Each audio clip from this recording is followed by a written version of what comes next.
You're having an enlightened conversation regarding the Govis conference that's coming up end of July, the theme being courage to deliver. I'm here with a pretty courageous individual who's quite generous with his time by the sounds of it. For those watching, kia ora, Tristana Bessler. I'm on the Govis committee supporting this year's conference, and I'm here with Chris. You wear many hats. Yep. Tell us about him, please. So I've got a full-time role at Catalyst IT. I'm on the senior leadership team there. My job title there is Kāhui Matihiko. Loosely translates to digital facilitator. No one knows what that means. Yeah, that's on enough. purpose. Yeah. But what I do day to day is try and make what is a Pākehā IT organisation, one of New Zealand's oldest IT organisations, a better place for Māori to work at and a better place for iwi and Māori to work with. So.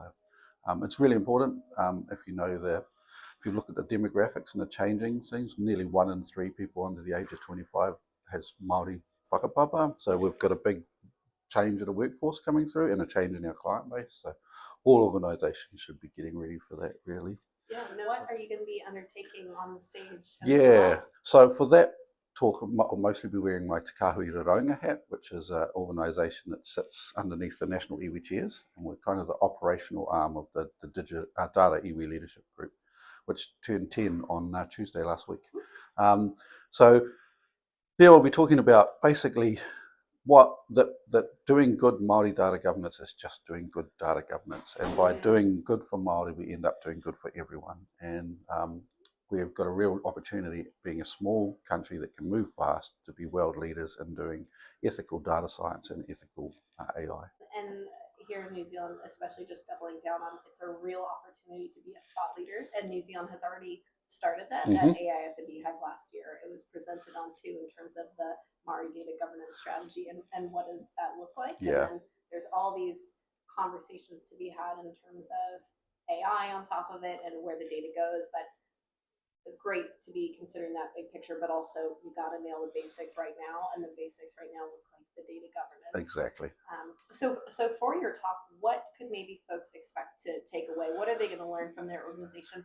Not just about the topic, but what they need to probably go tackle. Yeah. So what I'll try, I'll demystify it a little bit and show it's not kind of that hard. I talked at GovTech about operationalizing the model, and kind of I'll try and give people kind of 4 or 5 things they can do on Monday to move forward. And it's not really that hard. And like I said, if you get it right, then you're just doing better data governance. One of the easiest things is to actually classify what data you're holding, where it is, and how you got it. Kind of the data about the data is as important as the data. And a lot of organizations don't know or have forgotten. And so that's a key takeaway.